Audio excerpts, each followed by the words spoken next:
Welcome. Tonight, I will take you to a very, very distant time. In today's video, together we will go to the Stone Age, which scientists describe as the most primitive, yet also the beginning of a continuous, and correct, silent emergence. If you are currently nestled in a soft bed, with a warm quilt within reach, you will once again feel the value of that comfort as this story is told. Because in the world we will describe today, even having a shelter, let alone a quilt, was considered a luxury. But first, a small reminder. If you love these calm and deep historical narratives, don't forget to subscribe to our channel. I would be very happy if you also write in the comments which Stone Age challenges you think would be the most difficult for you. Also, if you want to support us, you can use the join button. Now close your eyes, because we are beginning. To the beginning of time, to a period when roads, writing, shows, even agriculture did not yet exist. Hundreds of thousands of years ago, the world was not like it is today. Forests were vast, the sky was darker, nights were quieter and more separate. People were trying to survive right in the midst of nature. Can you imagine spending a winter without a home? For someone living in the Stone Age, this was not just imagination, it was reality. Because what we call a house was not yet a standardized structure. People lived in caves or made temporary shelters from tree branches. There was no such thing as a warm home. If it rained, you got wet. If the wind blew, people were displaced. And the cold. Such a cold that it seeped into your very bones. Food? Today, when we are hungry, we turn to the refrigerator or our phones. But in the Stone Age, hunger was a reality that walked hand in hand with death. People would set out early in the morning to hunt for food, sometimes going for days without finding any. Gathering plants was also risky. Because it was not known which fruit was poisonous, which one was edible. You only relied on what you learned from your mother or the elders of your group. But one wrong step could result in death. Nights were a completely different trial. A group of people gathered around a fire listened to the sounds of the night. Wolf howls, footsteps from afar, unknown animal sounds. There was always the possibility of not waking up from your sleep. Because there were no solid walls or alarm systems around you. Just darkness waiting for the night, and the unknowns within it. Clothes? There were no sewing machines like today. You tried to cover yourself with animal skins, piercing holes with stones. But these skins would get wet in the rain, and combined with the wind, could make you sick. And of course, there was no medicine.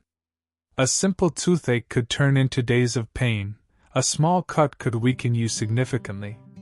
People woke up every day to face a new threat. Hunger, predators, wild animals, attacks from other tribes or nature itself.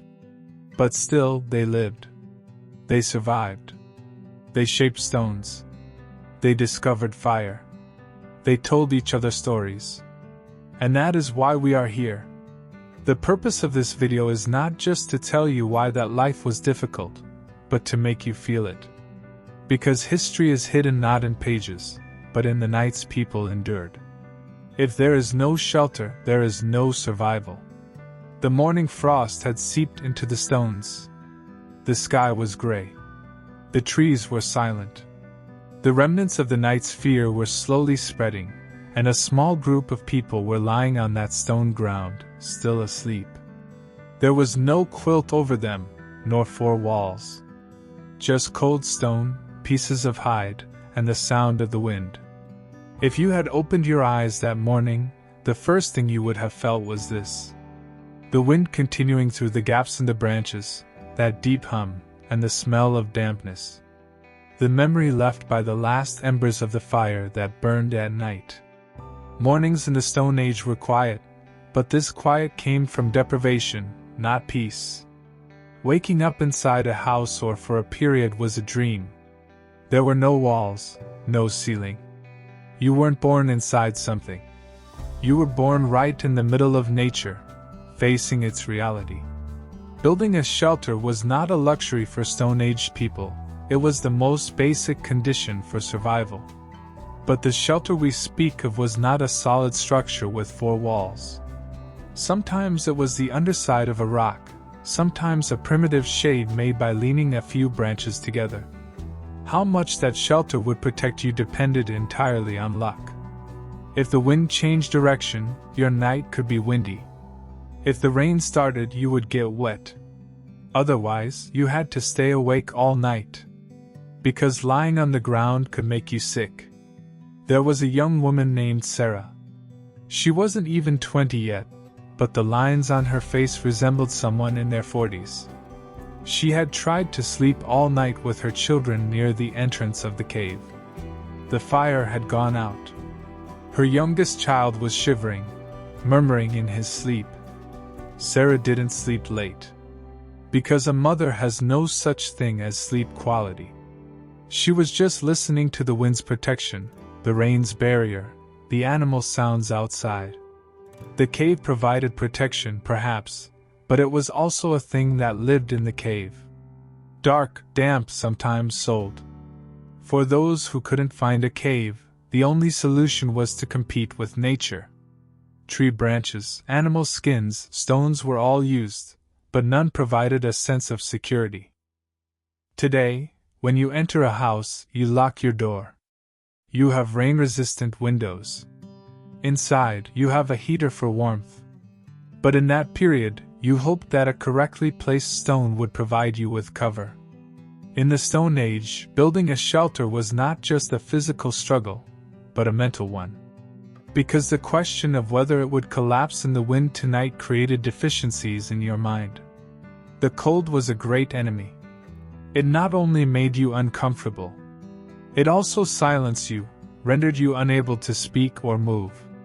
You would clasp your hands, curl your body, hold your breath to prevent heat loss, and pray at the same time. To whichever god was believed in during that period. Maybe I'll see the morning. Because morning was always a victory. Where there was no shelter, sleep was half finished. Because one ear was outside. Even the sound of a leaf could startle you. Bears, wolves, snakes all roamed the wild. You had entered their territory. Every night spent not in a shelter, but in the midst of nature, was a challenge. That's why people lived collectively. Someone's eyes always had to stay open. This was not a rule. It was instinct. The materials for building a shelter were stone and wood. But the real necessity was time. And time was the most valuable thing for Stone Age people. Because when the sun set, you couldn't work. The nights were your enemy. The daytime seemed sufficient for hunting, gathering, walking, but it was always insufficient. Snow could fall before a shelter was finished, a storm could arise, or another tribe could attack you. And sometimes you had to leave your entire shelter behind. Because the water had run out, the trees had dried up. Becoming attached to a shelter endangered survival rates. That's why people always lived half-finished. What they made was temporary. No structure was complete, and no structure remained for its intended permanence. Therefore, the most difficult thing to think about in the Stone Age was the feeling of security. There was no roof. There was no lock. There was no table, no chair, no window. There were only stones and bodies. And when these bodies grew cold at night, the line between life and death became very thin. If you had lived in that period, having shelter would not just be a comfort, it would be a miracle. And you had to relearn that miracle every night. That is why life in the Stone Age was first and foremost tested by shelter.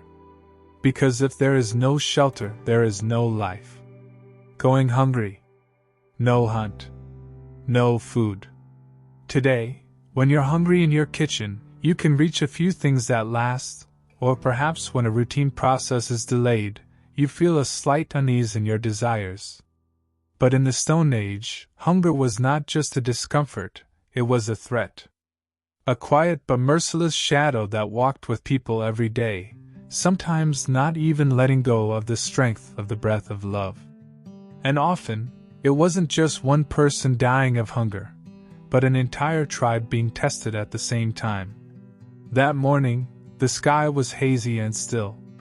The ground was damp, but not enough for anything visible to be scattered on it. A few men from the tribe left the settlement early for protection and hunting. They had stone spears with them, a few flint knives, and hope. Because a large animal for 3 people had not appeared. Only a few lizards, a few withered fruits. But these would neither satisfy hunger nor feed the children.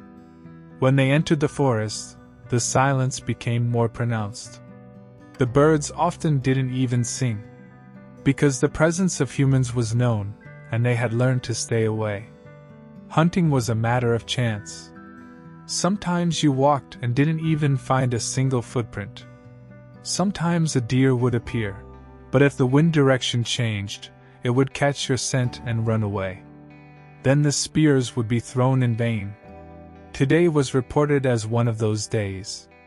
There was neither sound nor trace in the forest. As the sun rose, hope diminished. Their backs were sweaty. They were empty. But hunger should not be thought of as only physical. In the Stone Age, hunger also gnawed at the mind. The weight of not being able to feed your children for another day lay on the hunter's back like a stone. When he returned to the tribe, the faces told everything without saying a word. Eyes looked down. The women understood, the children couldn't ask. There was no food that day. Maybe there wouldn't be tomorrow either. And this was not just stomach emptiness, but the petrified form of helplessness. The women would start digging in the ground, hoping to find a root or something. Some children would look for fish by the river, but it took courage to enter the cold water. And sometimes, nothing was found. Nothing.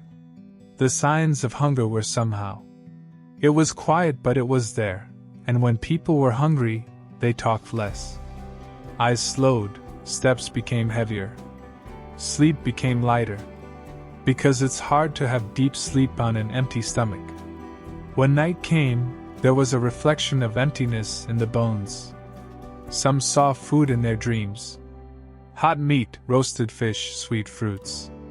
When they woke up in the morning, there was only an empty stone plate and a fire pit full of ashes in front of them, and hunger was winning again. Sometimes, when a hunt was successful, there was a festive atmosphere in the tribe. But that meat was not consumed immediately. It was divided into small pieces. Even without salt, they tried to dry it in the sun. Because the possibility of being hungry again the next day was always there. Hunger in the Stone Age started anew every day, and the struggle against it was reborn every day. The hunter's success did not just fill bellies. It ensured a healthier emergence into the next night. That is why living in the Stone Age meant constantly working, and often, hunger was the victor. Accessing water, surviving far from rivers was difficult. In the Stone Age, mornings were always early. Before the first light of the sun touched the horizon, a few would already be awake. Because fetching water took time. Whether the water was warm or cold wasn't important. It wasn't guaranteed to be clean.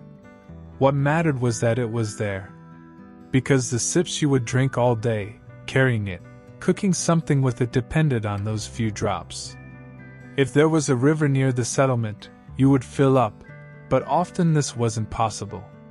Settlements were determined based on animal paths, hunting availability.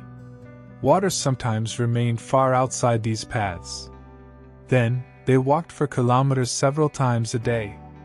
You would have a stone container with you, a pouch made from animal hide. When water touched your hand, you didn't immediately close that water. Because it was harder to carry, and every drop was valuable. But no one knew if that water was clean. It could be from a spot where an animal passing over the river had drunk. A swampy layer might have contaminated the water. But there was no choice. That water was drunk. And sometimes this resulted in a stomach ache lasting a few days, sometimes with worse outcomes. What we call microscopic today was unknown then, but its effects were felt. If a fever rose after drinking water, it was called water poisoning. There was no cure. If someone was burning up inside, the only thing to do was to lay them in the shade and pray. Because there was no medicine and no knowledge. There was only silence. Fetching water was often the task of women and children. They would have bags made of animal skin on their backs. Those bags became heavier when wet, and water leaked while carrying them. Only a few handfuls remained. But a few portions of water could boil a soup or moisten the children's mouths. Dry seasons were the most difficult. When the ground cracked, even the sound of water was forgotten. People scraped the limestone in dry riverbeds, hoping to find some moisture underneath. Some kept stones in their mouths. They tried to produce saliva and resist thirst. Because if there was no water, a person couldn't even think. When night came, the lack of water made itself felt more. Even if the fire was burning, thirst didn't stop burning like it did. Dry lips, cracking mouth corners, and the breaths drawn inside all prayed for a drop of water, and often that prayer remained for the next day. Sometimes rain was a miracle. People opened their hands, turned their mouths to the sky. Hides, containers, hollows of stones, everything turned into a water reservoir. Because in the Stone Age, water was a gift from the sky. But when it would come was unknown. That is why sometimes an entire day was lived just to find water. Because if there is no water, there is no survival. The problem of cold and heat. When night fell, the air changed instantly. The ground, which carried the heat of the day, took on an icy hardness with the darkness. The wind passed through the branches like a whistle, creating a humming that penetrated inward as it combined the stones. And that hum was not just a natural sound for Stone Age people. It was a warning. The cold was beginning. Fire was not something close to the fragments of his family yet.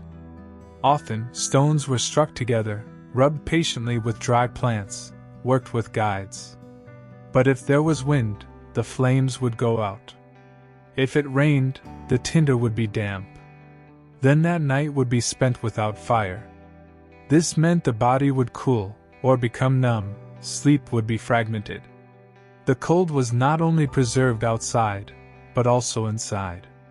People in caves, between stone walls, even if they didn't feel the wind, felt the cold of the stone in their bones. The things they wore were just a few animal pelts. But the pelts hardened over time, became water permeable. A wet pelt was more harmful than useful. On cold nights, the most common thing was to huddle together, protecting each other with body heat, shivering, praying. Sometimes there was fire, but no wood to burn it with. Finding dry branches was also difficult. Because the closer you were, the more the resources and the surroundings were depleted. Therefore, some nights were spent not by the fire, but with the imagination of the fire. The cold affected children more. Because their bodies were small. They couldn't retain heat. Mothers pressed their children to their chests, trying to warm them with their breath. But if there was no fire, this wasn't enough. A night spent in the cold meant waking up the next morning with one less child. Or perhaps not waking up at all. Some regimes were snowing, but it wasn't just a white blanket, it was a silent danger. It covered everything, reduced noise, but made breathing difficult. The cold air seeping into the shelter merged with the silence inside. Because even talking in the cold was tiring. Lips cracked, breaths became visible. Making a sound chilled the person. On those nights, time passed more slowly. Minutes lengthened, hours seemed endless. If someone woke up in the middle of the night, they would check for warmth with their hands. Were there still embers? If yes, they were immediately revived with breath, a few branch pieces added. Reviving the fire was bringing a family to the morning. But what if the fire never lit? Then the night became not just cold, but a silent test, and morning only began for the survivors. That is why in the Stone Age, the cold was not just a season, but an enemy that came anew every day. If you had no fire, hope was weak too. Because survival was not just about surviving, it was the only way to believe in survival. The importance of the first guides in pursuit of fire. In the Stone Age, fire was not just heat. Fire was a light piercing through the night. A beacon of hope in the middle of darkness, and a guide meant to life. But lighting that fire was not with the sound of a lighter like in books, but with patience, skill, and a bit of luck. People combined particles, lifted dry grasses, formed a handful with their hands, and tried to take in and grow those tiny guides.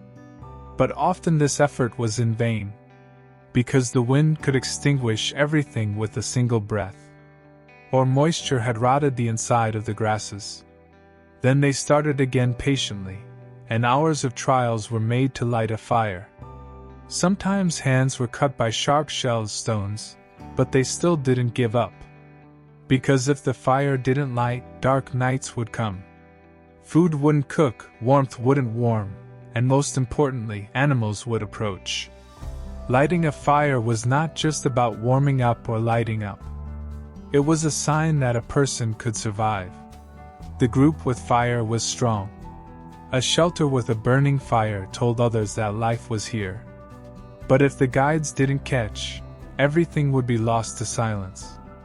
There were some nights when everything was ready but the guides didn't catch, and those nights the silence would be deeper.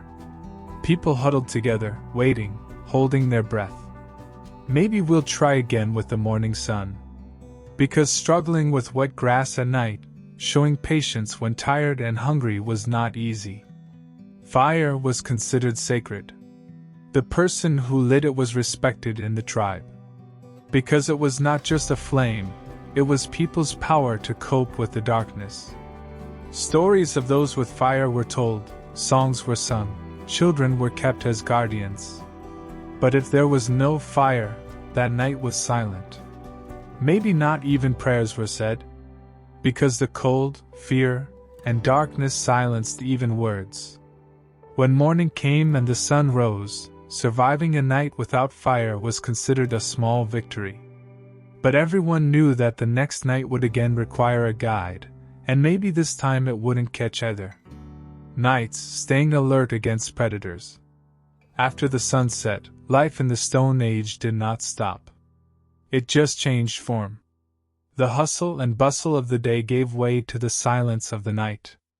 People around the fire retreated into their shells one by one. Shadows began to blend into each other. But right at this privilege, another life was beginning. Under the moonlight, on the bare grounds, in the depths of the forest, the eyes of all other beings awakened. Bears, wolves, jackals, venomous snakes, they were all the masters of the night. And humans were the most vulnerable in this silence. Tribes never fully slept at night. There was always a watchman.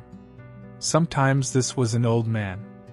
Even if his eyes couldn't see, his ears were sharp enough to hear a hunting step. Sometimes a young boy who had just lost his mother stood his first watch with his head held high. But whoever it was, someone always stayed awake throughout the night. Because those who didn't stay awake might not see the morning. Fire was people's greatest defense against the night. A few pieces of wood forming a corridor provided not only warmth but also security. The fire's eyes sparkled, bodies would be shadowed. But noticing the fire diminishing was the watchman's greatest responsibility. Because as the light decreased, shadows grew, and animals approaching and the emergence of an approaching animal needed to be intervened in time. Watchmen sometimes saved the entire tribe just by blowing on a guide. The most difficult moment of the watch was in the middle of the night. Nature fell completely silent, even the wind stopped. In that freedom, the smallest sound could be a threat, or it could just be a dry branch playing with the wind. But learning this required instinct. Because human nature survived not with teaching, but with intuition. One night, old Torgon was on watch. His hands were trembling, but his eyes were still agile. At the end of the fire, he was stirring the embers with a short stick in his hand. That night the sky was overcast. The moon was gone. The shadows were even more subdued as the fire died down. The tribe's conditions were harmonious. A quiet, heavy sleep. Torgon's ears perked up. A branch broke. Not far away. Not too close. Maybe a fox. Maybe a wolf. He put his stick down. He reached his hands to the stones. If there was a deficiency, he was ready to make a sound. But it was spreading. Waking the tribe with every sound of the night brought not security but fear. A few minutes later, another sound. But this time, the step was too long for a fox. It wasn't a fox. Something was coming that night. He revived the fire. A few guides flew. They pierced the darkness of the sky, but Torgon's eyes were accustomed to it. He saw what he couldn't see eye to eye with. A large wolf. It was hungry, and it wasn't alone. The wolf approached. It didn't enter the fire's light but sniffed. Its instincts told it there were living beings behind the warmth, but the fire was there. Fire was deterrent. Torgon didn't get up from his place. He continued to stir the fire. His body language was calm but attentive. The wolf waited a while longer. Then it retreated. He never forgot that moment. The next morning, the tribe greeted Torgon by the fire. He said nothing, but everyone felt something had happened that night. Some nights, attacks could occur. Sometimes it wasn't animals, but people from other races who came. But the animal danger was more unpredictable. Wolves came in packs, approached. Snakes slithered in until they entered the shelter. That's why the watchman had to watch not only the outside but also the inside. The children's breath, the elders' coughs, he knew their presence. The watches changed. The night was divided into 3. Everyone took their turn. But some were more inclined to be watchmen. Young men saw the night as hunting time, became attentive. Women sacrificed their most sleepless times to protect their children. Everyone had survived on their own. But the common thing was that it was a battle of the night. A silent battle. Against the darkness, against nature, against the elements. Some watchmen would talk to the night. They would murmur from within, pray, make silent pacts with the gods. Let this night pass, let nothing happen to anyone. Often, these prayers were enough for a child to see the morning. But some nights, even prayer was insufficient. The next morning, by the fire, someone would be found missing. A trace, a blood stain. They would realize the watch had been breached. And then, a silence would fall over the separation like mourning. But most often, the watchmen held their ground. They resisted sleep, endured the darkness, and did not close their eyes. Because they knew that their open eyes allowed others to close theirs. The watch was not just a responsibility, it was a sign of loyalty. And when morning came, when the sun rose, everyone waking up would first look at the watchman. Are his eyes open? Is the fire still burning? If the answer was yes, that night had been won. That's what it was like to stay awake through the nights in the Stone Age. It wasn't a luxury, it was a necessity. Not rest, but resistance. Because the continuation of the night wasn't just darkness. Within it were threats, shadows, and unseen gazes. Humans didn't only fight during the day. The deepest struggle was the silent one. And that struggle was given in the classrooms of the night, one with silence. Illness and the absence of healing. In the Stone Age, being sick was not a condition met with a timely diagnosis, a prescription, or a doctor. Being sick was taking a step back in the delicate balance with nature, and often that one step could turn into a deep pit. Because there was neither medicine nor knowledge to confront what people faced. There was only patience, prayer, and the mercy of nature. Sometimes it happened. Someone would wake up one morning with a fever. Perhaps it was a draft from the night before.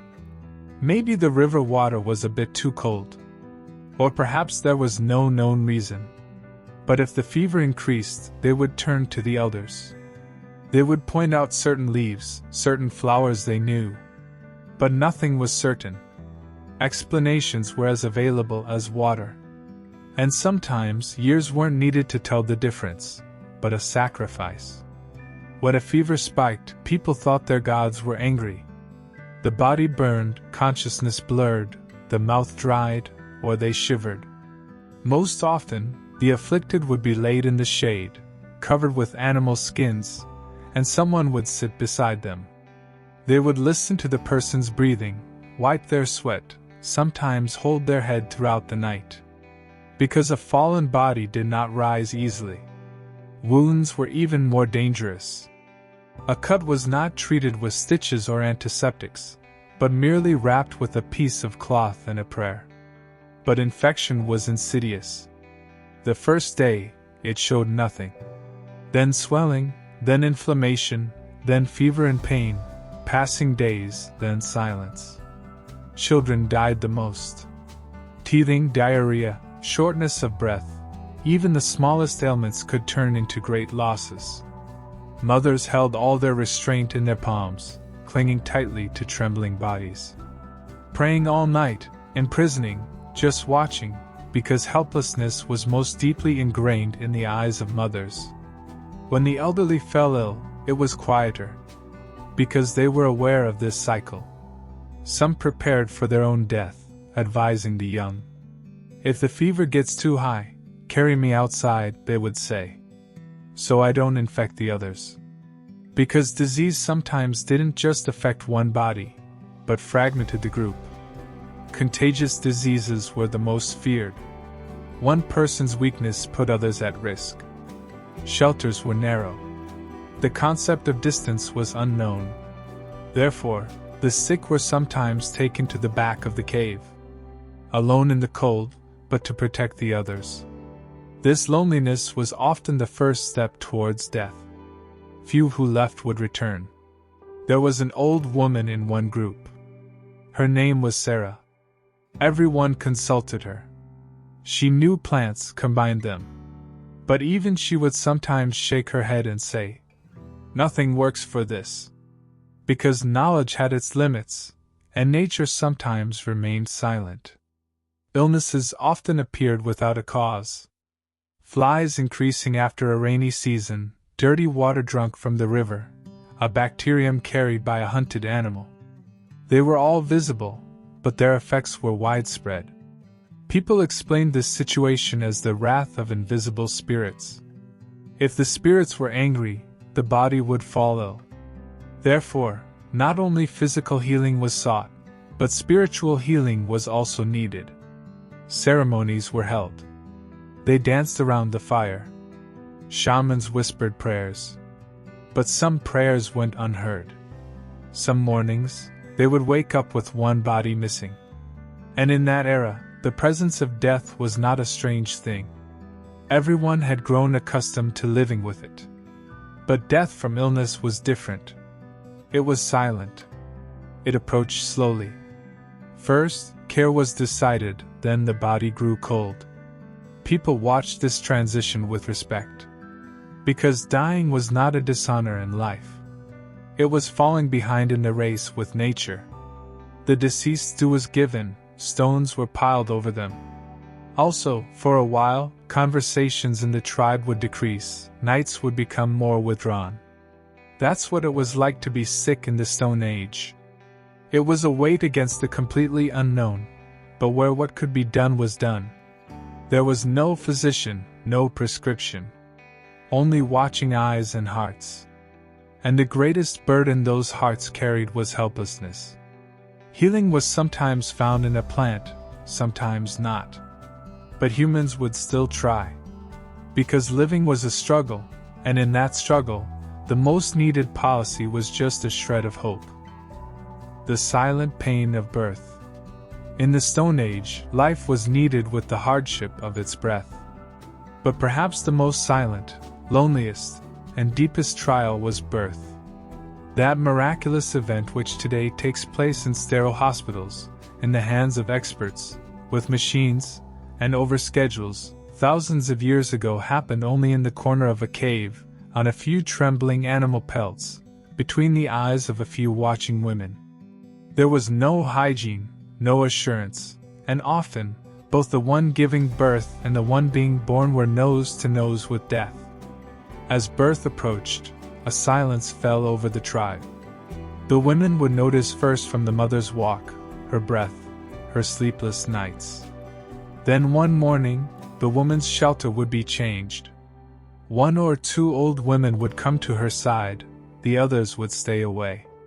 The men were kept at a distance. Because birth was a secret. It was sacred, something feared. The emergence of another being from within the body awakened as much anxiety as all. There was no special place prepared for birth in the shelter. A corner, some dry grass, a few clean hides. That was all. There was no knowledge of when the birth would be. It could take days. When contractions happened, the woman was left to surrender to the pain. A scream could attract animals. Therefore, lips were bitten or muffled. The pain grew from within, and with each wave, the woman became a little more alone. The old women helping sometimes only held hands, sometimes prayed. Because there was no medicine or knowledge in others. Only experience and instinct. First births were more difficult. The young body was not ready. With the contractions, fear appeared in the eyes. The mother's breath quickened, sweat streamed from her forehead. Her hands grew cold. Her eyes sometimes fixed on the ground, sometimes on emptiness. Everything at once felt very long and passed like a single breath. When a baby was born, there was silence. Because it took their breath away, silenced them. The absence of that sound offered no protection. But when that sound came, a small joy was born in the shelter. Another life had begun. But sometimes in birth, that sound did not come. Sometimes the baby was still. Sometimes the mother could bleed out. The earth would be bright red at that moment. Or they couldn't keep up. Lack of supplies. Lack of knowledge. Until the beginning of birth, death was its closest sibling. In the Stone Age, many children grew up without mothers. Many mothers did not live to see the child they gave birth to, and this situation was considered normal. Because people believed it was the natural order. The absence of hygiene meant infections could enter easily. A wounded uterus, unclean hands, dirty water, death was possible from all. But no one knew this at the time. They just said she couldn't carry the birth, and the earth took in another body. A woman who survived childbirth was not greeted as a hero. But she would look into everyone's eyes with more confidence. Because she had passed the greatest test and survived. Some women had several births. Some were never completed. Some children died at birth, some grew up. Years later they might fall in battle. But no matter what, birth was a struggle given alone. If told today, it might be heroism, but back then, it was just a reality. A silent, natural, and bloody reality. In the tribe after birth, there was a short period of reduced freedom. Because everyone had a piece of knowledge. This miracle had raced with death at every opportunity, and sometimes the ratios of who won and who lost weren't even clear. But when morning came, the newborn was wrapped and placed somewhere in the shelter, the mother's head was stroked if she could wake, and life would continue as if nothing had happened. Until the next birth. Skins and the cold wind in the absence of clothing. In the Stone Age, the cold wasn't just a season. It was like a wall.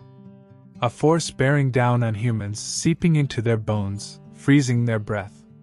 The air that today is brushed off with a coat or a sweater determined the boundary between life and death in those days. Because the thing to be released had turned from a design into a tool for survival. And how durable that tool was often limited to what you could tear from nature. There were no clothes. The content was fabric. Neither cotton nor linen. Only animal pelts, raw hides, and sometimes shells. When an animal was hunted, its meat was eaten, its bones became tools. But the most valuable part was its skin, because that skin was the only protection against the cold all winter. But it wasn't ready to be worn. Thin ones tore easily, thick ones hindered movement. Therefore, a good hide depended as much on the hunter's success as on the knowledge of the person processing the hide. The pelt was not structured to be released directly onto the body. First, it was scraped. The fur was removed or left on. It was dried in the sun, hardened with smoke. Some even chewed it to soften it. Then, holes were made with stones and bones. Strings made from animal sinews were threaded through these holes, knotted, and turned into a garment. What we call sewing in those days consisted of just a thread and a hole. But if that hole wasn't made properly, it would leak wind, and cold conditions would begin. The winter wind was more merciless. Shelters were made of stone and earth, but they had many gaps. Therefore, people spent almost all day with their clothes on. Pelts were laid as beds at night, put on in the morning, and carried on their backs again. But these garments never provided full protection. The wind entered through exposed skin, advancing to the knees, neck, and between the hands. The hardest thing was fighting dampness. A hide left in the rain would become heavy, leak onto its wearers, and turn icy. A wet pelt was not clothing, it was a punishment. Children were wrapped in small pelts, but often their hands were left exposed, and their feet were barely covered. Therefore, children's toes were constantly freezing. Mothers would warm their feet with their hands, wrapping their bodies with their own warmth. But this was also temporary. The cold didn't end. It started anew every day. The pelts also had a smell, because they couldn't be cleaned sufficiently. They smelled of the hunted animal. Especially when wet, the smell intensified and worsened. But no one minded the smell, because survival meant accepting all kinds of discomfort. Smell, flies, insects, they were all the price of living. At night, the pelts were shared. Everyone distributed one. That's why they had to sleep together. Body heat combined, making the pelt more effective. Sometimes one pelt covered 3 people, but one would wake up colder in the morning. Those who had the pelt survived, those who didn't shivered. A well-processed hide was valuable in the tribe. It was even used for barter. The one who processed it received as much respect as the hunter who earned it. Hides were used to make hats, boots, belts. But these were survival tools, and the effort given to them was measured in days, not hours. Some generations adorned the hides. Patterns were created with stones and bone fragments. But this adornment was not for beauty, it was an identity. It showed which tribe, which region the person was from. The pelt identified its wearer. But the most sought-after thing was the thick and sturdy one. Because a strong wind made one forget all comforts and remember only the essentials. And yet, no matter how good the pelt was, the fight against the cold was never completely won. At night, people would pray, "Don't let it be too cold tonight." Because some parts of the morning might not wake up. Freezing to death was silent. Even the person next to you might not notice. Perhaps their breath would just steam a little less, and it would be understood. One more person had been left alone. That's what life was like in the absence of clothing in the Stone Age. Hide was not a luxury, it was a necessity. Animal pelts were insufficient, But they were the only thing in hand, and the cold never forgot. It constantly seeped in from under the door, through the carried area, through the seams of the pelt. Living with the cold meant not fighting it, but coming to terms with it. Because you couldn't defeat it. You could only delay it a little. Rain and storms in the open air. In the Stone Age, before a storm, the sky spoke first. Clouds gathered, wind directions changed, birds fell silent, and the rustling of trees whispered something. After that whisper came silence. But this silence was not peace, it was nature's first warning. And then the first drop would fall. Perhaps on a leaf, perhaps on the back of a stone. But with that first drop, everyone knew. How sturdy the shelter was would soon become apparent. In the Stone Age, shelters were not luxuries. They were temporary, weak, and often losses to the elements. Structures made of thick branches placed on a few stones, covered with animal skin on top, gaps plugged with dry remains. There was no door or window. They were built only for protection from the cold, wind, and sometimes curious eyes. But when the rain came, the shelter's weak points quickly became apparent. The hide would stretch, plants would leak, water would run between the stones. Then the inside and outside became the same. If the rain was light, they endured. People wrapped themselves in blankets and pelts, watched the puddles, hugged each other. But if the rain was persistent, patience didn't work. Then the ground under the shelter would turn to mud, beds would get wet, and the fire would start to die. Dampness was not just discomfort for Stone-Age people. It was a serious threat. Because once wet, the cold found its way in, and it was impossible for wet clothes to dry. If the fire went out, hope faded too. Storms were worse. Rain coming with wind brought not just water, but destruction. Branches creaked, shelters collapsed, stones were displaced. Animal hides were tossed by the wind, and water swirling inside quickly turned everything to mud. It was impossible to stay in such a storm. Going outside was no solution either. But often, they had to face nature head-on. People were gathered together, children's bodies were covered. The women covered the elderly. The strongest stayed on the outermost part. The weakest were placed in the center.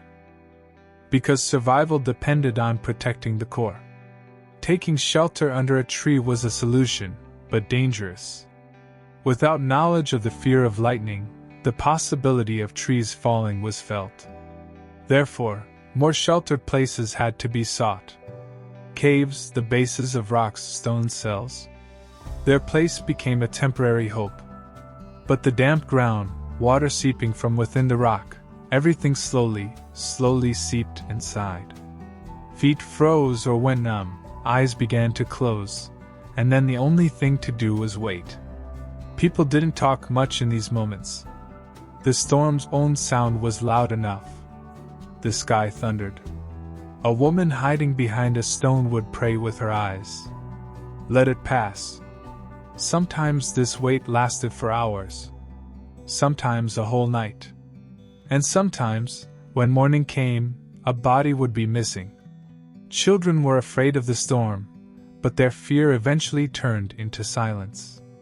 Because after experiencing it again and again, even humans had learned to be economical. Sometimes the most fearful were the quietest. A little girl, clinging to her mother's skirt, sat by the stone wall, her eyes fixed on the sky, holding back tears. Even tears were unnecessary. Because everything was already fragile.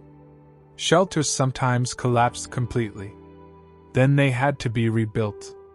But after the rain, the ground would be mud. Trees would be heavy. If the hide was wet, it couldn't be changed, and everyone was tired. But still, someone would go out and carry stones, someone would carry branches. Because without shelter, the nights were unbearable. And night in the Stone Age was still the greatest fear. After some storms, tribes had to relocate. Because the ground gave way, paths were blocked, waters rose. Nature behaved as if saying, "You can't live here anymore." And people accepted it. Helplessness was a learned virtue. Small children slept on their mothers' backs during the move. Men walked ahead with pelts on their backs and tools in their hands. Even if the storm had ended, its effects didn't pass easily. In the Stone Age, a storm wasn't just weather. It was a reminder of how fragile life was. Today, a wet month dries in hours, but back then, a wet human not drying could be a path to death. Therefore, storms were not taken lightly. They were watched with respect, met with silence. When morning came, the sun came out. Things began to dry. Hides were tried to be dried, the shelter was repaired again, and among the people, it was asked, how many are missing? How many survived the process? One more storm had passed, but it left a mark. On the pelt, on the carried place, in the eyes. And maybe there was time until the next severe storm, but no one trusted this too much. Toolmaking, shaping stone with stone. In the Stone Age, the moment you lived was a sign of negotiation with nature. You had a need, but you weren't born skilled. You had to take it.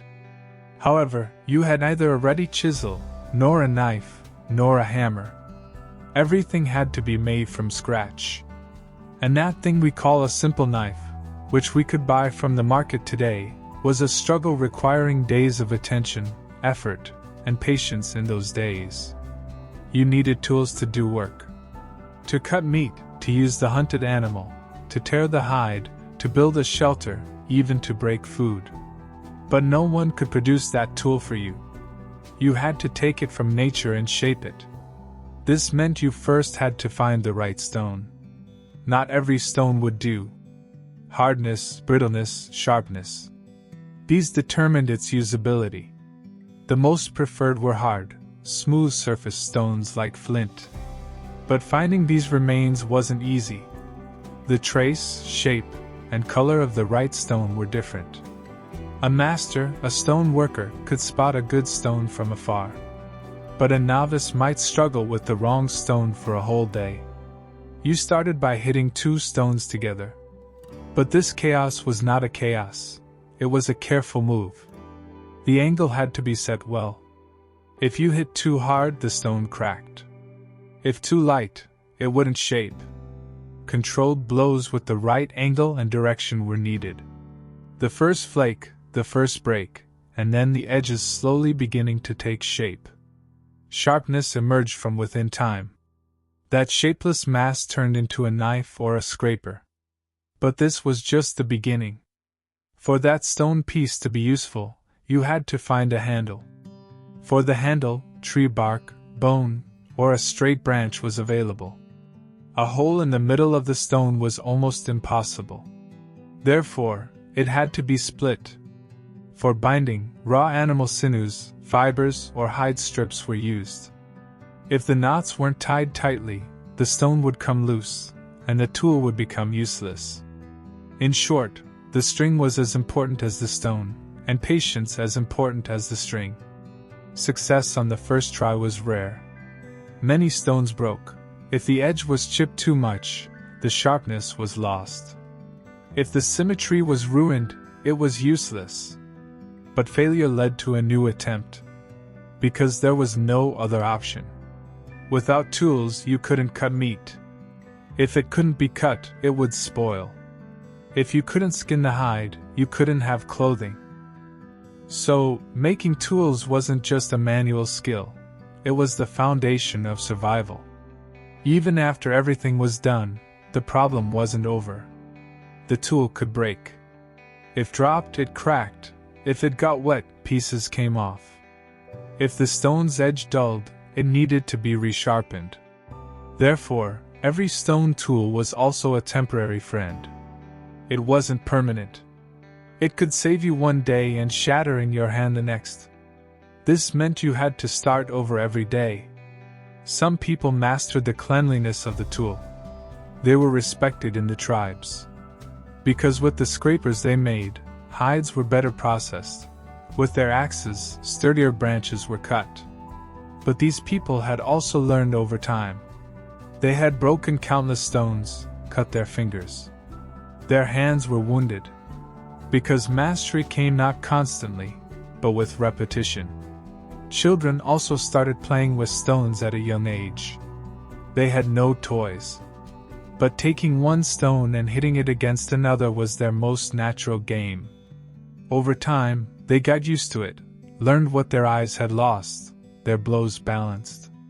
This was knowledge passed from generation to generation, but it wasn't verbal. It was silent. They spoke with the stone. Humans used that language. The shape of stone tools varied according to the geography where people lived. Some were pointed, some flat and wide, because the needs of their region were different. One made arrowheads for hunting, while another produced scrapers for scraping. This showed how harmoniously humans lived with their nature. Everything was shaped according to need. There was no luxury, no ornamentation. There was only function. However, afterwards, some stone tools began to be adorned as well. Additions to the edge, patterns on the handle. Perhaps it was just for aesthetics. Perhaps it was a mark of belonging. So it would be clear who made it, so no one else would mix it up. Because it was needed with the effort of its stone tool owner. And perhaps the most important thing was this: the breaking of a tool was not just the loss of an object. It was the breaking of a rhythm. Going out on a hunt day without a tool meant returning empty-handed. It meant going hungry. Therefore, people's first task in the morning was to check the tools in their hands, tighten their handles, and renew their bindings. Because if that stone failed you halfway through the day, nature would not show mercy. So, shaping stone with stone in the Stone Age was like this. It required strength, patience, and instinct. The care in its strike, the courage to start over after it broke. Because to contend with nature, one first had to resemble it, and the harsher nature was, the steadier the human hand had to be. Hidden plants and dangerous foods. In the Stone Age, nature was a table laid out. But it was unclear what on that table would nourish you or kill you. Every leaf, every root, every mushroom, every fruit could either save a day or take a life. Knowledge was scarce. Trial and error were plentiful, and every wrong attempt was a lesson paid for with a heavy price. Poison was often invisible. It hid inside a colorful skin, concealed behind a sweet scent. Hungry people wouldn't notice. Hunger overrode caution, made them take risks, and often death came from this haste. The details of the details in the forest, a fruit, perhaps never seen before. Maybe someone had eaten it before, but the outcome wasn't known. The Stone Age human was not just a hunter, but a researcher, a survival expert. To fill their stomach, they would take a chance. A fruit was picked, turned over in the palm, sniffed. If there was no sharp odor, if it was soft, a few were taken. Sometimes children did this, unconsciously putting it in their mouths, and the consequence of that small bite would be learned hours, sometimes minutes, later. Poisonous plants were insidious. They didn't act immediately. First, a burning in the throat, then stomach cramps, then convulsions would begin. Vomiting, separation, headache. The body began to fight. But often, it wasn't strong enough. The essence of an unknown leaf could collapse the entire system, and the tribe would watch in bewilderment. They would wait with nothing usable in their hands. Sometimes the sick person would writhe in delirium, scream, drenched in sweat. Sometimes they would lie still in a distant place, their breath stopping. There were shamans. People who knew more about nature, who had tried more things. They tried to recognize the poison, they sought an antidote. But not every poison had an antidote. There was a language among the plants, but deciphering it took time. Judging a plant solely by its color or smell was insufficient. One had to consider the time it was gathered, the place it grew, its relationship with other plants.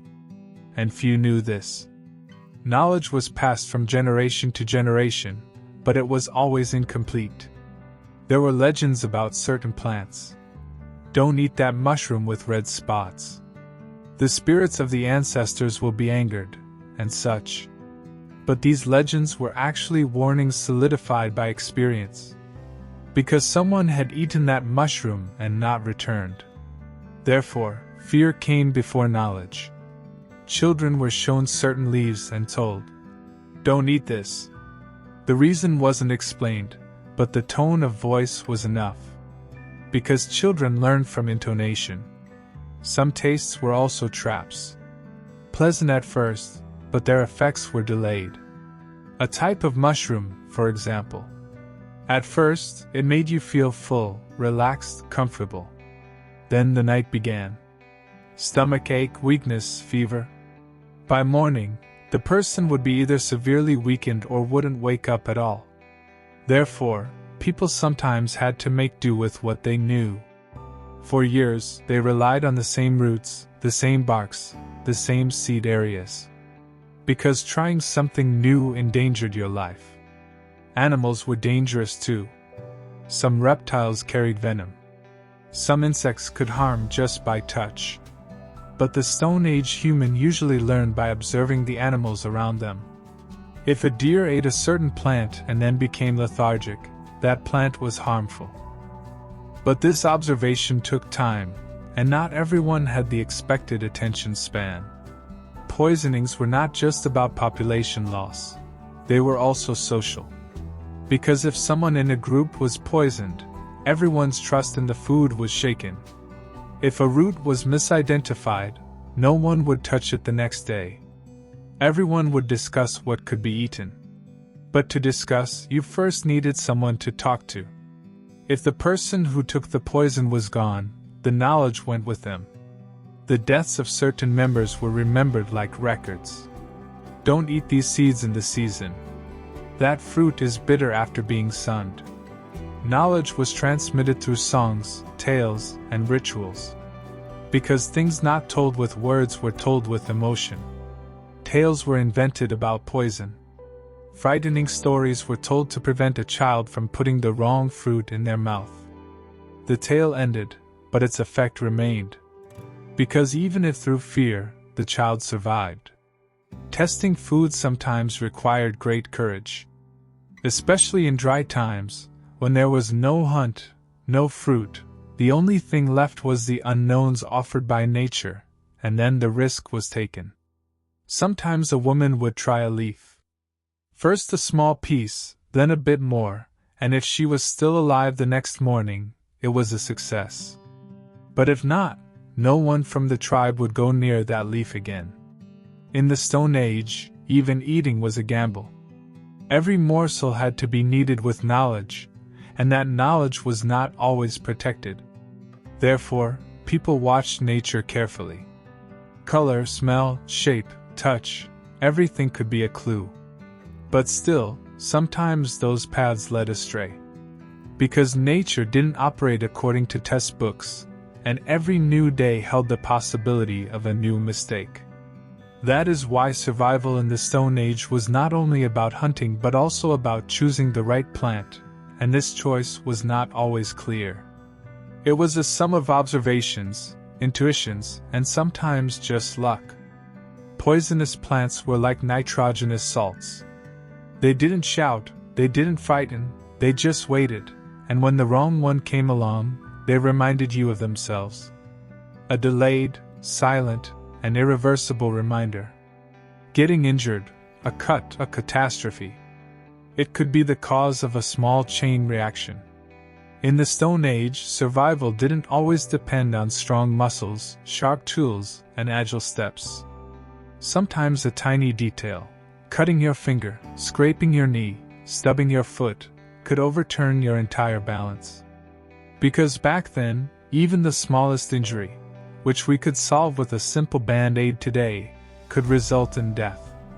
You would wake up early in the morning. As soon as your eyes opened, you'd get to work. gathering firewood, keeping the fire alive, softening animal pelts, all part of your daily routine. But in the process, a sharp edge of a stone would cut your hand, a branch would scrape your arm, a bone fragment would open your knee, a small cut. At first, it seemed insignificant. Maybe it bled a little, stung a bit, but the day continued. The wound moved with you. It was unknown that germs could settle where the wound opened. But people could see that something could go wrong. Because that cut would start to turn purple after a few days. The area around it would redden, it would hurt. You would become unable to work with your hand, walk, or sleep. And the real danger started right there. Inflammation was a sign of the body's reaction to a growing problem. Infection, fever, pain. But there was no solution. There were no antibiotics, no antiseptics.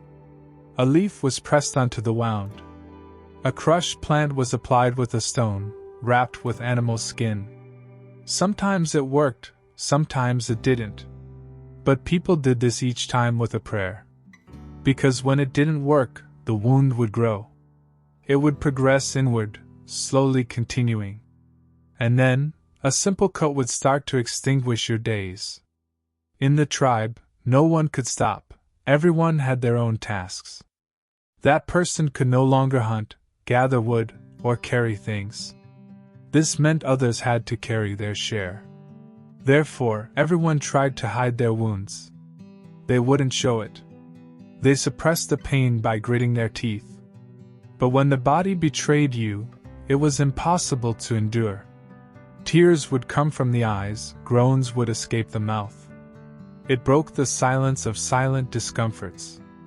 Some wounds would heal in interesting ways, but some would reopen instead of scabbing over. Because there was no hygiene. No soap, no cleaning, no protection. The same clothes were worn frequently, they slept on the same stone, worked in the same place.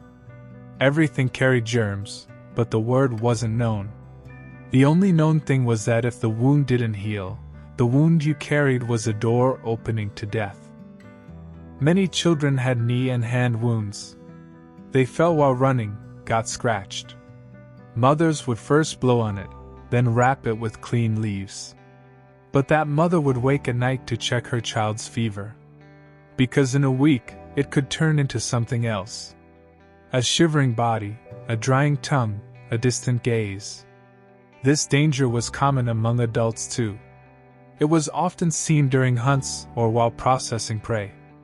The animal's horn, tusk, a sharp part, each could wound the skin, some could crack bones. The injured hunter would return carrying the load. He looked like a hero. But the real struggle began after he returned. Because living with that wound became harder every day.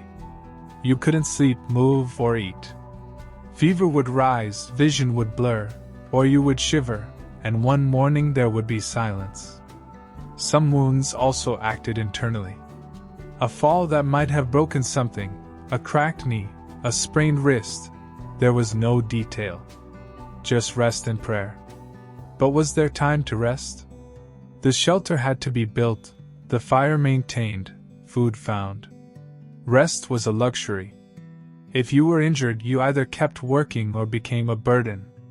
And sometimes those who were a burden were excluded. It was a ruthless rule. But it ensured survival. The elderly lived with their wounds. Their feet dragged, their hands trembled, their backs were bent. But the signs continued, they were accepted. They showed other ways to survive.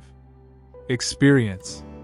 Because they knew how to dress a wound, which plant could reduce the pain a little, and their knowledge sometimes saved a young person from death. Wounds left scars over time. On the arm, along the curves, on one side of the face. That scar was a memory. Perhaps of a hunt, an accident, or a mistake made in childhood. People lived with those scars, carried them. Because they were the price of what was pursued. And that is why, in the Stone Age, a small cut, a tiny piece, could mean not just pain but also death. One had to be careful with every blow. Every stone had to be held carefully, every axe used consciously. Because a single mistake could create a piece.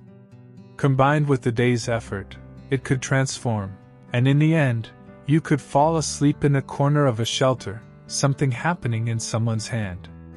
Belief and fear. What did the thunder mean? In the Stone Age, knowledge was not ready in books, on screens, or in languages as it is in the information age. The unknown was vast. Questions were abundant, answers were hidden in a silence. Every natural phenomenon found immense meaning in the human mind. Because people sought a reason for everything happening around them. Why does it rain? Why does lightning strike? Why does the sky suddenly turn dark like night? And most of all, what was that rumble? When thunder was heard for the first time, it silenced everything. The children in the tribe would startle at once. The women would raise their eyes to the sky. The men's ears would perk up. Because that sound created a void inside a person. They didn't know what it was, but their instincts told them this wasn't ordinary. It was as if the sky had split, an entity had awakened, or a struggle was beginning above. People had to assign a meaning to it. Because being unable to explain it amplified the fear. And thus, the first beliefs began to be born.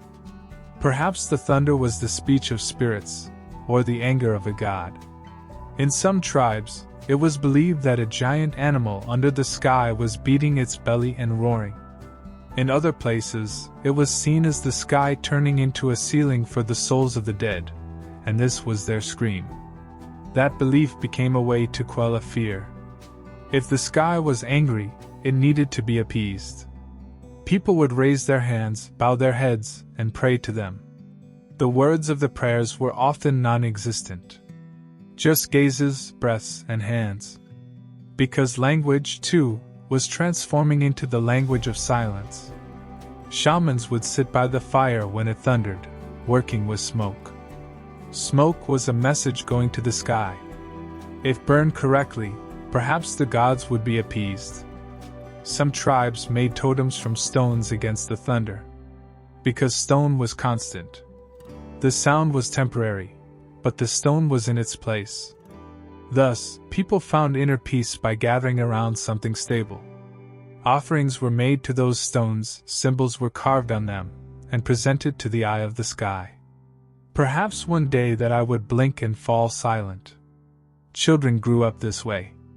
But that child learned to stifle a scream at the first thunder. Because this sound was not like their mother's voice. Neither soft nor calm. It was a reflection that constantly made the inside tremble and shook the ground. While hugging their children, mothers would say, "The sky is speaking. Listen, but don't be afraid." But the children were always afraid inside. Because they couldn't resist a purpose they didn't understand. From time to time, people noticed that rain came after thunder. So, the rumble was a messenger. But whether it was good or bad was still unclear. Because sometimes rain was abundance, sometimes disaster. The river overflowing, the shelter collapsing, the fire going out, all had come after this sound. Therefore, after the noise, people would wait. A silent, and prayer-filled wait. On some nights, the sky thundered so much that the tribe couldn't sleep. They would sit by the fire, standing without making eye contact. Because talking only increased its weight. Resisting silently was the only way to alleviate fear. Shamans slowly began to interpret the thunder. If it came from afar, they said a distant spirit was angry. If the noise came consecutively, they said the gods were fighting. They considered it a sign depending on which animals approached the tribe that day. For example, if a fox was seen that day, the danger was averted. But a snake or a black bird approaching meant impending disaster. Belief was a way to take control of fear. By naming their fears, people made them meaningful. Thus, thunder was no longer just a sound but a message. The content of the message was uncertain, but its very existence created an order. After every thunder, the same rituals were performed, the same prayers were said. Because repetition brought security. And perhaps during the most violent thunder, no one in the tribe was left alone.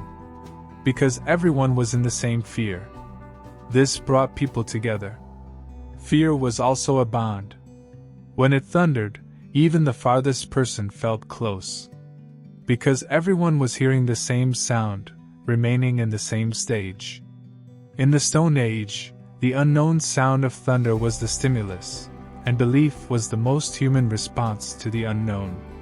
That sound still continues, and humans still shudder inwardly when they hear it.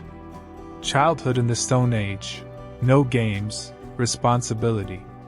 Being a child in the Stone Age didn't mean being a child in the modern sense. There were no swings, no toys, no time for playing games. From the moment you opened your eyes, you were introduced to the rules of life. It wasn't about education being provided. Learning was a necessity. Because survival was the responsibility not only of the adults, but also of the children. A child would wake up at the first light of morning next to its mother.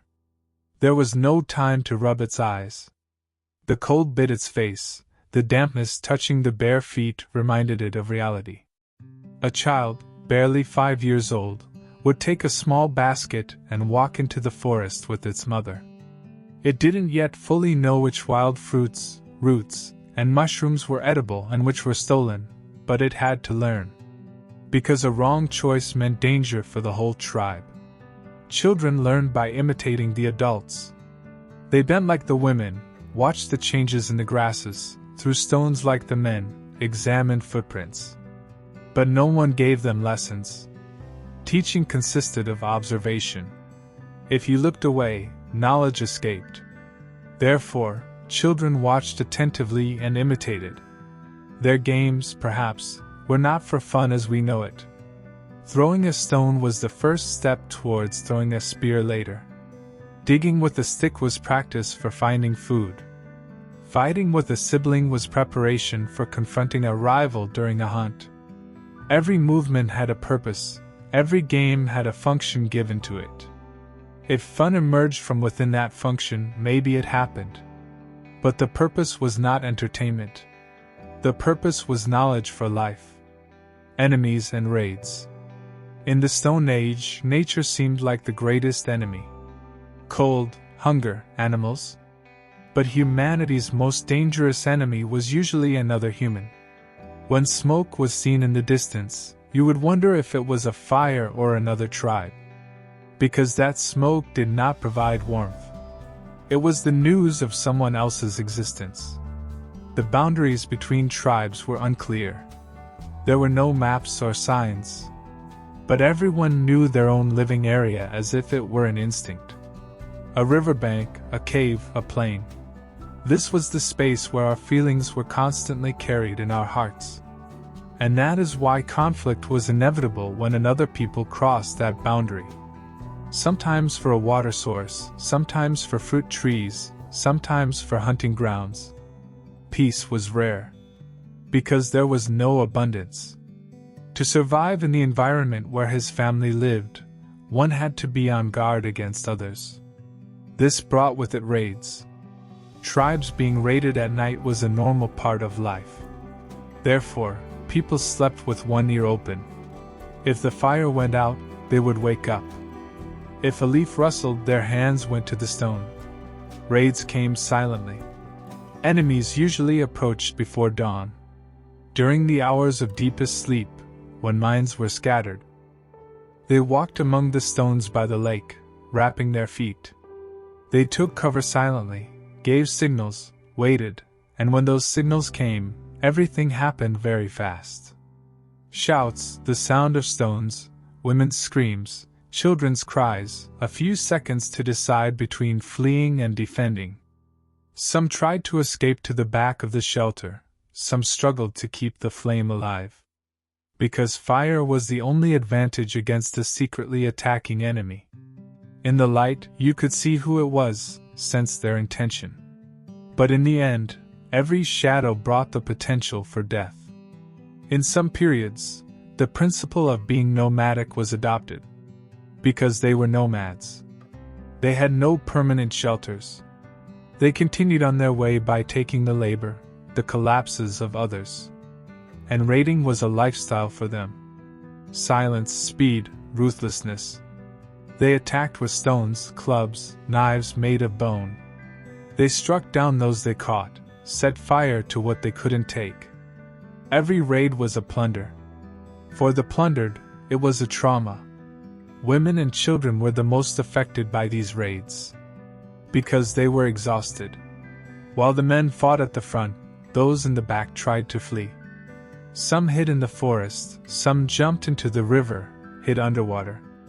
Just for a few minutes. After the raids were over, or when an irreversible silence began, the survivors would wander around the destroyed shelter the next morning. Blood on the ground, burnt stones, scattered belongings. Everything had to start over.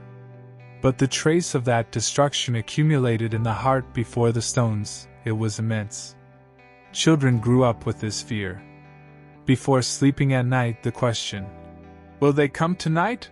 was missing from their eyes. Some tribes swore revenge. Because an attack was not just a loss of property but a loss of honor.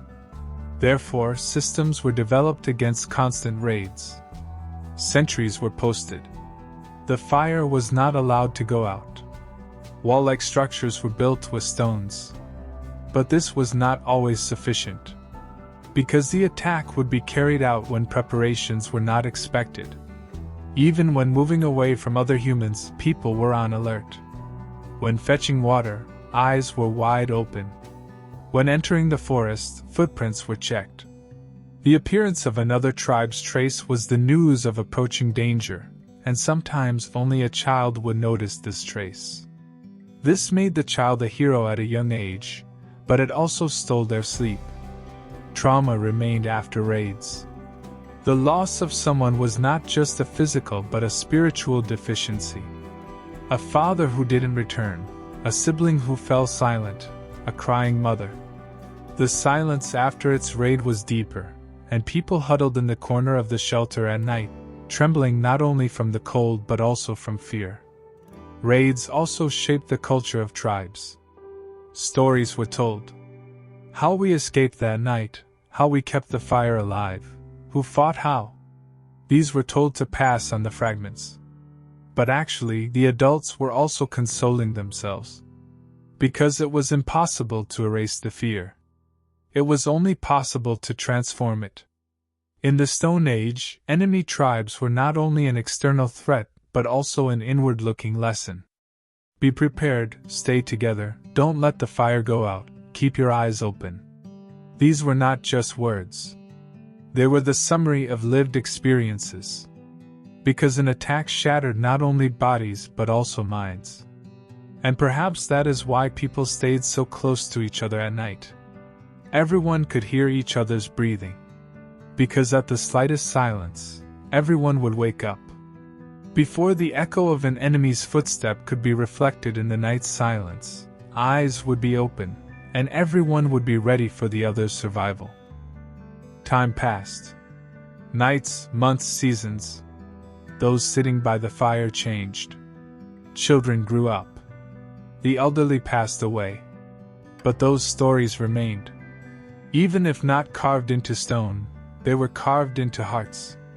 Its silent walk, careful breath, attentive gaze, its reminder of itself, and perhaps humanity's ability to learn this most of all. Dying was inevitable, but being forgotten was not. There was no need to shout to leave a mark. Living silently was the simplest yet most impressive way to leave a mark. Because those who were truly remembered were not the ones who talked the most, but those who lived most deeply. In the end, the Stone Age is not just a history, but a state of mind.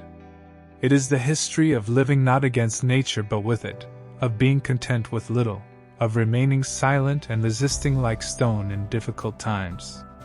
And if we are talking about them today, we are announcing our debt to their silence. because they did not shout, but they lived.